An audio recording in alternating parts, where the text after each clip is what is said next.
Hello guys, इस video में हम डिस्कस करेंगे सीपीएम के objective questions from question number 31 to question number 40। Question number 31, the independent float affects only. Independent float किसको affect करता है? Preceding activities, succeeding activities, the particular activity involve and option D none of the above. CPM का part third में हमने question number 21 से 30 discuss किए थे। तो उसमें मैंने आपको समझाया था types of float, total float, free float और इंडिपेंडेंट फ्लोट। हम ये तीनों फ्लोट की डेफिनेशन, फॉर्मूले और एक प्रॉब्लम थी जिससे हमने तीनों को कंपेयर भी किया था, तीनों फ्लोट को। तो लास्ट वीडियो आपने नहीं देखा तो वो देख लेना। मैं यहाँ पर आपको ब्रीफ में समझाऊंगा क्या होता है टोटल फ्लोट, फ्री फ्लोट और इंडिपेंडेंट फ्लोट। यहाँ पर हम एक्सप्लेन नहीं करेंगे उनको। प्रीसीडिंग और सक्सीडिंग एक्टिविटी का मतलब क्या होता है? Event 2, event 3। एक एक्टिविटी है बी से पहले वाली जो एक्टिविटी होगी उसको कहा जाता है प्रीसीडिंग एक्टिविटी। बी के बाद वाली एक्टिविटी को कहा जाएगा सक्सीडिंग एक्टिविटी। टोटल फ्लोट यदि हम बी के लिए निकालते हैं, टोटल फ्लोट बी के लिए निकालेंगे तो वो किसको अफेक्ट करेगा? उसके पहले वाली एक्टिविटी को भी अफेक्ट करता है, बाद वाली एक्टिविटी को भी अफेक्ट करता है। फ्री फ्लोट यदि हम निकालेंगे बी के लिए तो वो किसको अफेक्ट करता है? केवल प्रीसीडिंग एक्टिविटी को अफेक्ट करेगा। इसका मतलब क्या होगा कि वो सक्सीडिंग एक्टिविटी को अफेक्ट नहीं करता है। जैसे पहले वाली वीडियो में हमने डेफिनेशन लिखी थी, वहाँ पर सक्सीडिंग था, तो सक्सीडिंग का मतलब वहाँ पर अफेक्ट नहीं था। सक्सीडिंग एक्टिविटी को अफेक्ट वो नहीं करता है, अफेक्ट नहीं करेगा सक्सीडिंग एक्टिविटी को।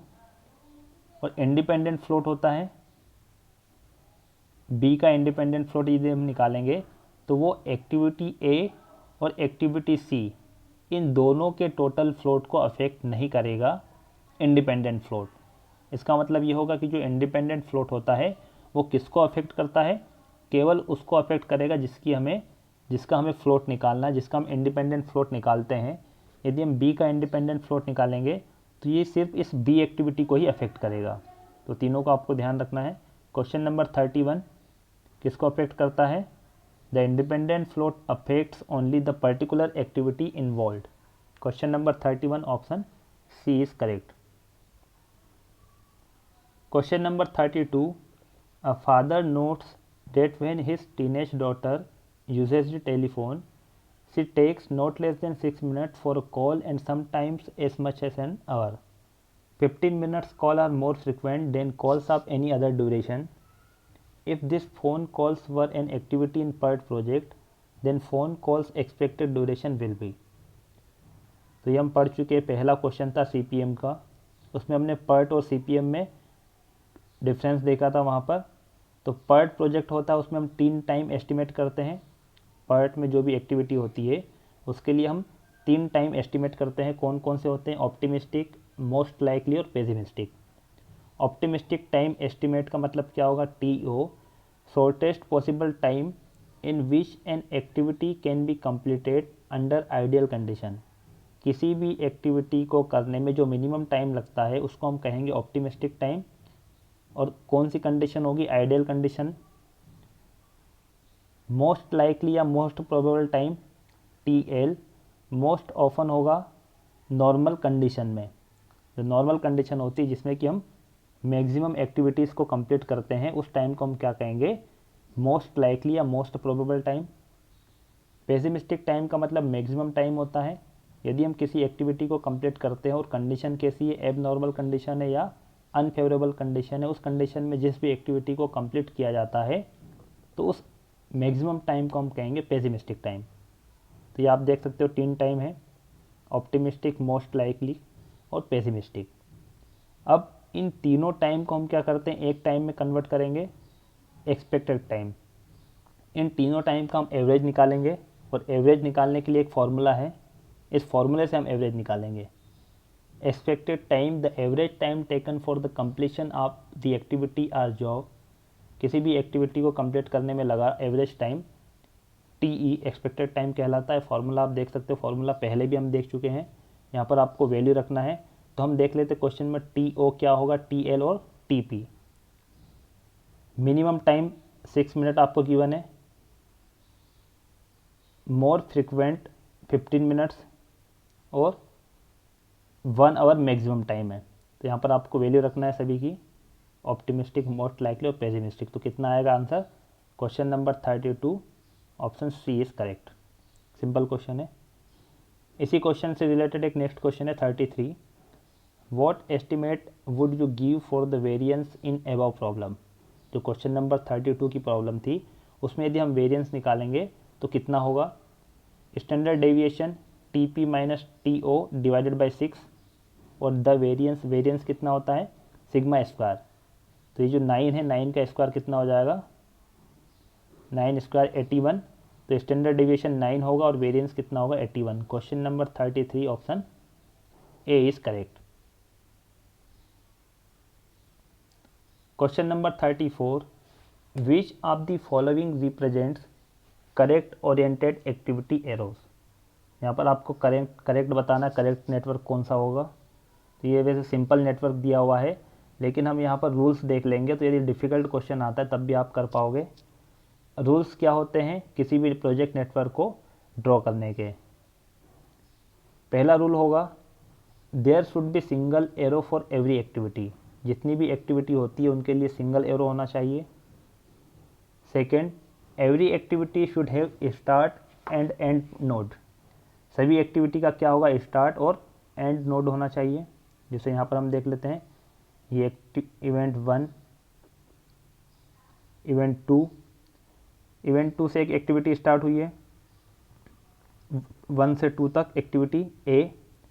नेक्स्ट एक्टिविटी 2 से स्टार्ट हुई है लेकिन उसका फिनिश पॉइंट नहीं है, तो इसको हम क्या कहेंगे? ये रूल्स में क्या होगा? ये गलत होगा। इस तरीके से नेटवर्क हम ड्रॉ नहीं कर सकते हैं। किसी भी एक्टिविटी का फिनिश पॉइंट भी होना चाहिए। Third, project should flow in one direction. Project one direction में फ्लो होना चाहिए। आप यहाँ पर देख सकते हो ऑप्शन ए, 1 से 2 एक्टिविटी राइट डायरेक्शन में है, 2 से 3 एक्टिविटी लेफ्ट डायरेक्शन में, तो ये गलत हो जाएगा। प्रोजेक्ट फ्लो होना चाहिए एक ही डायरेक्शन में। Fourth, project should have only 1 start and only 1 finish point.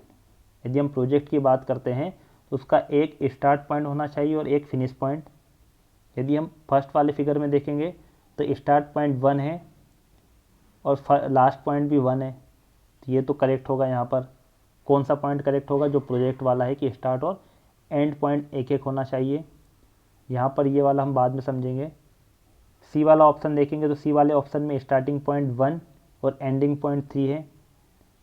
D वाले में स्टार्टिंग पॉइंट 1 और एंडिंग पॉइंट 4 है। तो सारे पॉइंट यहाँ पर होना चाहिए correct. Next point, 2 activities should not have common start and and node. मतलब 2 एक्टिविटी है, जैसे नोड 1 नोड 2 है, तो इस तरीके से आप नहीं कर सकते हो एक्टिविटी ए और एक्टिविटी बी। मतलब 2 एक्टिविटी है तो उनके कॉमन स्टार्टिंग और कॉमन एंड पॉइंट नहीं होना चाहिए। और लास्ट ऑप्शन, लास्ट यहाँ पर जो पॉइंट है, there should be no looping allowed in network. Network में लूपिंग नहीं होना चाहिए। लूपिंग का मतलब आप देख सकते हैं यहाँ पर ऑप्शन बी। ऑप्शन बी में एक लूप बन रहा है यहाँ पर, ये वाला लूप, तो ये लूपिंग नहीं होना चाहिए किसी भी नेटवर्क में। तो आप अब पॉइंट के अकॉर्डिंग आप देखिए, यहाँ पर पहला जो ऑप्शन दिया गया ए, ये इनकरेक्ट होगा। क्यों इनकरेक्ट होगा? क्योंकि जो नेटवर्क, जो प्रोजेक्ट है वो 1 डायरेक्शन में फ्लो नहीं हो रहा है, इसलिए गलत होगा। बी ऑप्शन देखेंगे तो यहाँ पर लूपिंग है, इसलिए गलत है। डी ऑप्शन क्यों गलत है? क्योंकि यहाँ पर आप देख सकते हो ये 1 डायरेक्शन में प्रोजेक्ट फ्लो नहीं हो रहा, 3 से 2 हो जाएगा। ये अगर 2 से 3 होता तो ये भी करेक्ट हो जाता। और ऑप्शन सी जो दिया हुआ है वो करेक्ट है। Question number 34 option C is correct. ये सारे रूल्स आपको नोट करना है, समझना है। अगर ये रूल्स आपको समझ में आएंगे तो आप किसी भी प्रोजेक्ट को देख के बता सकते हो कि ये प्रोजेक्ट नेटवर्क गलत है या करेक्ट है। Question number 35, the time by which a particular activity can be delayed without affecting the preceding and succeeding activities is known as. तो इसकी डेफिनेशन हम देख चुके, क्या होगा? Independent float. Question number 35 option D is correct.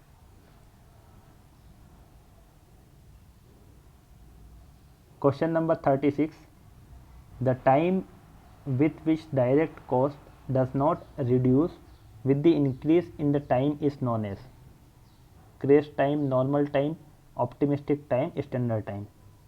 तो यहाँ पर हम देखते हैं, यदि डायरेक्ट कॉस्ट की बात करते हैं, किसी भी प्रोजेक्ट की टोटल कॉस्ट होती है direct cost plus indirect cost. ये नेक्स्ट क्वेश्चन में हम समझेंगे डायरेक्ट और इनडायरेक्ट कॉस्ट। यहाँ पर हम टाइम देख लेते हैं, नॉर्मल टाइम और क्रेश टाइम का मतलब क्या होता है। नॉर्मल टाइम का मतलब होगा is the time that an estimator would usually allow for an activity। Normal time का मतलब होता है, यदि हम इसको इजी लैंग्वेज में समझेंगे, नॉर्मल टाइम का मतलब होगा किसी भी एक्टिविटी को कंप्लीट करने में हम कितना टाइम लेंगे, मैक्सिमम टाइम, जिससे कि उसकी कॉस्ट कम हो जाएगी। ठीक है, एक टाइम होगा, उससे यदि हम टाइम बढ़ाएंगे भी उस एक्टिविटी की, फिर कॉस्ट कम नहीं होगी एक लिमिट के बाद। तो वो एक लिमिट होगी, मैक्सिमम लिमिट टाइम की, कि उसकी प्रोजेक्ट की कॉस्ट या एक्टिविटी की कॉस्ट क्या हो जाए, मिनिमम हो जाए, उसको हम कहेंगे नॉर्मल टाइम। और नॉर्मल कॉस्ट क्या होगा, जो नॉर्मल टाइम होता है उस टाइम पे जो एक्टिविटी की जाती है और उसमें जितना कॉस्ट होगा वो कहलाएगा normal cost. This is direct cost required to complete the activity in normal time duration. Next crash time और क्रेश कॉस्ट हम देख लेते हैं। क्रेश टाइम का मतलब होगा is the minimum possible time in which an activity can be completed by employing extra resources। किसी भी एक्टिविटी को, जैसे नॉर्मल टाइम तो क्या था, मैक्सिमम टाइम था, और क्रेश टाइम क्या होगा, हम उसमें एक्स्ट्रा रिसोर्सेस लगाकर किसी भी एक्टिविटी को कम से कम समय में हम कंप्लीट कर सकते हैं। ठीक है, तो जितना मिनिमम टाइम होगा, जितना मिनिमम पॉसिबल टाइम है किसी भी एक्टिविटी को कंप्लीट करने के लिए एक्स्ट्रा रिसोर्सेज की सहायता से, तो उस टाइम को कहा जाता है crash time. Crash time is the time beyond which the activity cannot be shortened by an amount of increase in resources। एक ये मिनिमम टाइम है, किसी भी प्रोजेक्ट को करने के लिए मिनिमम टाइम, इससे कम टाइम में हम उस प्रोजेक्ट को नहीं कर सकते हैं, कितने भी हम रिसोर्सेज इंक्रीज कर लें। रिसोर्सेज इंक्रीज करने से अब टाइम कम नहीं होगा, किससे, क्रेश टाइम से। और इस टाइम में जितनी कॉस्ट आती है उसको हम कहते हैं crash cost. This is the direct cost corresponding to the completion of the activity within crash time। crash time, ठीक है, तो ये क्या कहलाएगा, crash cost. Question number 36, the time with which direct cost does not reduce within the increase in time. तो इसका मतलब क्या होगा, नॉर्मल टाइम, ये मैंने आपको समझाया है। नॉर्मल टाइम क्या होता है, एक मैक्सिमम टाइम होता है, हम ग्राफ समझेंगे उससे आपको और क्लियर हो जाएगा यदि कुछ डाउट होगा तो। नॉर्मल टाइम का मतलब होता है कि किसी भी एक्टिविटी को करने के लिए मैक्सिमम टाइम। ठीक है, किसी भी एक्टिविटी को यदि हम टाइम इंक्रीज करते हैं तो उसकी डायरेक्ट कॉस्ट क्या होती है, डिक्रीज होती है, लेकिन एक लिमिट तक। उसके बाद फिर डायरेक्ट कॉस्ट रिड्यूस नहीं होगी, हम टाइम कितना भी इंक्रीज करें, तो उस लिमिट को कहा जाता है normal time. Option B is correct. Question number 37, the time corresponding to minimum total project cost is. ये मैंने आपको समझाया क्या होता है, मिनिमम प्रोजेक्ट टोटल कॉस्ट के लिए। अब यहाँ पर आपको ध्यान रखना है, दिया हुआ टोटल कॉस्ट। टोटल कॉस्ट का मतलब क्या होता है, डायरेक्ट कॉस्ट और इनडायरेक्ट कॉस्ट दोनों का समेशन होगा टोटल कॉस्ट। लेकिन इससे पहले हमने जो यहाँ पर देखा था, normal time, crash time, normal cost और क्रेश कॉस्ट, ये किसके लिए निकालते हैं हम, डायरेक्ट कॉस्ट के लिए। अब यहाँ पर हम इनडायरेक्ट कॉस्ट समझेंगे। टोटल प्रोजेक्ट कॉस्ट किसके बराबर होता है, direct cost plus indirect cost. Indirect cost का मतलब होता है those expenditures which can not be clearly allocated to the individual activities of a project but are assessed as whole. Example क्या होगा, ओवरहेड, सुपरविज़न, पेनल्टी, इस type के जो charges होते हैं उसको हम किस में काउंट करते हैं, इनडायरेक्ट कॉस्ट में। ये हमें पहले पता नहीं होता है, प्रोजेक्ट के पहले हमें पता नहीं होता है, ठीक है, क्लियरली नहीं होता है कि इसका यूज़ कहाँ पर किया जाएगा, किस एक्टिविटी में यूज़ होगा, किस एक्टिविटी में पेनल्टी लगेगी, किस एक्टिविटी में सुपरविज़न, ओवरहेड लगने वाला है, तो ये हमें पहले पता नहीं होता है। ठीक है, तो वो इनडायरेक्ट कॉस्ट होती है। डायरेक्ट कॉस्ट का मतलब होता है those expenditures which are directly chargeable to and can be identified specially with the activities of the project. Direct cost का मतलब होता है कि हमें पर्टिकुलर एक्टिविटी के लिए पता होता है कि किसी एक्टिविटी में कितने लेबर लगेंगे, कितना मटेरियल लगेगा, कितनी इक्विपमेंट लगेंगे, ठीक है। तो हमें डायरेक्ट उस एक्टिविटी की कॉस्ट पता होती है, तो उसको हम कहेंगे डायरेक्ट कॉस्ट कहेंगे। और ये दोनों को जब ऐड किया जाता है तो वहाँ पर क्या होता है, टोटल प्रोजेक्ट कॉस्ट। तो आपको पूछा है टोटल प्रोजेक्ट कॉस्ट, यदि यहाँ पर आपको पूछ लेता डायरेक्ट प्रोजेक्ट कॉस्ट पूछते तो आंसर क्या होता, आंसर बी होता हमारा नॉर्मल टाइम। लेकिन टोटल कॉस्ट पूछा है तो यहाँ पर हम ग्राफ से देख लेते हैं। पहले हम यहाँ पर डायरेक्ट कॉस्ट वर्सेस ड्यूरेशन, इसको यदि हम देखेंगे, ये जो ग्राफ है कर्व, यदि टाइम आप देखोगे ड्यूरेशन यदि कम है, इसका मतलब क्या है, कॉस्ट ज़्यादा है। क्रेश ड्यूरेशन में कॉस्ट ज़्यादा होगी। एक्स्ट्रा रिसोर्सेज की सहायता से हम क्या करते हैं, किसी भी प्रोजेक्ट को कम टाइम में कर लेते हैं। तो कम टाइम में करेंगे तो रिसोर्सेज ज़्यादा लगेंगे, ज़्यादा इक्विपमेंट लगेंगे, ज़्यादा रिसोर्सेज लगेंगे, तो उसकी कॉस्ट भी ज़्यादा होगी। लेकिन यदि हम यहाँ पर ड्यूरेशन बढ़ाते हैं किसी भी प्रोजेक्ट का तो उसकी कॉस्ट कम होती है, लेकिन वो भी एक लिमिट तक होगी। कहाँ तक होगी, नॉर्मल ड्यूरेशन। यदि किसी प्रोजेक्ट को हम उसके टाइम को, उसके ड्यूरेशन को इंक्रीज़ करते हैं नॉर्मल ड्यूरेशन तक, तो उसकी कॉस्ट मिनिमम हो जाती है। उसके बाद यदि हम टाइम को डिक्रीज़ करेंगे फिर भी उसकी कॉस्ट कम नहीं होगी। तो ये तो हमने यहाँ पर देख लिया है किस तरीके से टाइम और डायरेक्ट कॉस्ट का वेरिएशन है। इनडायरेक्ट कॉस्ट और ड्यूरेशन देखेंगे। इनडायरेक्ट कॉस्ट का क्या होता है, जैसे जैसे टाइम इंक्रीज होता है उसके साथ क्या होगा, इनडायरेक्ट कॉस्ट भी क्या होती है, इंक्रीज होती है। क्वेश्चन देखते हैं, क्वेश्चन क्या है, the time corresponding to minimum total project cost. यदि कॉस्ट, प्रोजेक्ट कॉस्ट मिनिमम करना है, ठीक है, इस ग्राफ से हम समझेंगे। प्रोजेक्ट कॉस्ट को मिनिमम करना है, इसका मतलब क्या होगा, इनडायरेक्ट कॉस्ट को क्या करना पड़ेगा, जो इनडायरेक्ट कॉस्ट होगी वो टाइम कम होगा तब इनडायरेक्ट कॉस्ट क्या होगी, मिनिमम होगी। ये पहला केस यहाँ पर। सेकंड केस में आप देखोगे तो टाइम इंक्रीज करेंगे तो डायरेक्ट कॉस्ट क्या होती है, डिक्रीज होती है। दोनों वाइस वर्सा है, मतलब डायरेक्ट कॉस्ट क्या होगी, टाइम के साथ कम होती है और इनडायरेक्ट कॉस्ट टाइम के साथ इंक्रीज होगी। तो हमें क्या करना होगा, टाइम, जो टाइम होगा प्रोजेक्ट का वो हमें मैक्सिमम भी नहीं लेना है, मिनिमम भी नहीं लेना, उसके बीच में लेना है, ताकि डायरेक्ट और इनडायरेक्ट कॉस्ट दोनों कम हो जाएं। तो हम कौन सा टाइम लेते हैं, between normal time and crash time. Question number 37, option D is correct. हमें टाइम क्या करना होगा, नॉर्मल टाइम से थोड़ा सा कम टाइम में हम प्रोजेक्ट को कंप्लीट करेंगे और क्रेश टाइम से थोड़ा सा टाइम ज़्यादा लगेगा प्रोजेक्ट को कंप्लीट करने के लिए। Question number 37, option D is correct.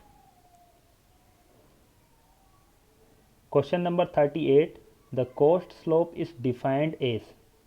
Cost slope की डेफिनेशन क्या होगी, cost slope, the cost slope is the slope of the direct cost curve approximately a straight line is defined as follows। ये curve हम पढ़ चुके हैं। इस curve को यदि हम स्ट्रेट लाइन से यहाँ पर कनेक्ट करते हैं और इसका यदि हम स्लोप निकालेंगे तो स्लोप क्या हो जाएगा, स्लोप आपको पता ही होगा स्लोप क्या होता है। इसका यदि हम स्लोप निकालेंगे, ये थीटा निकालेंगे, तो थीटा क्या होगा, टेन थीटा यहाँ पर क्या हो जाएगा, ये वाली डायमेंशन। तो ये कितना होगा, ये कॉस्ट माइनस इस कॉस्ट को माइनस कर लेंगे, C C minus C N, crash cost minus normal cost divided by ये वाला टाइम कितना होगा, normal time divided by crash time. तो ये होगा कॉस्ट स्लोप का formula, C S cost slope, delta C increase in cost और delta T होगा decrease in time. Option D, question number 38, option क्या होगा, डी इज करेक्ट।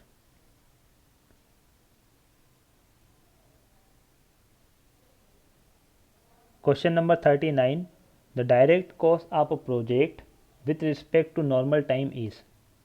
ये आपको पता ही है क्या होता है, नॉर्मल टाइम के रिस्पेक्ट में जो डायरेक्ट कॉस्ट होती है वो क्या होती है, मिनिमम होती है, और क्रेश टाइम में क्या होगी डायरेक्ट कॉस्ट, मैक्सिमम। तो यहाँ पर ऑप्शन क्या होगा, option A is correct. Question number 39, option A is correct. ये हम पढ़ चुके हैं, नॉर्मल, क्रेश, नॉर्मल और क्रेश कॉस्ट। लास्ट क्वेश्चन है question number 40, the reduction in project time normally result in, यदि प्रोजेक्ट टाइम को हमें रिडक्शन करना है तो हमें क्या करना होगा। यहाँ पर देख लेते हैं एक बार और ग्राफ को हम।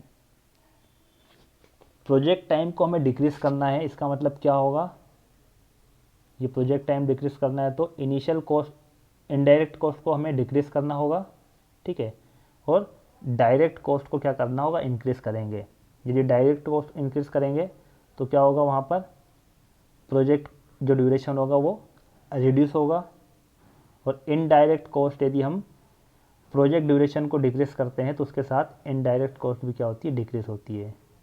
Question number 40, the reduction in project time normally result in, यदि प्रोजेक्ट टाइम को कम किया जाता है तो उसमें केस में क्या होता है, डायरेक्ट कॉस्ट इंक्रीज होगी लेकिन जो इनडायरेक्ट कॉस्ट होती है वो डिक्रीज होगी।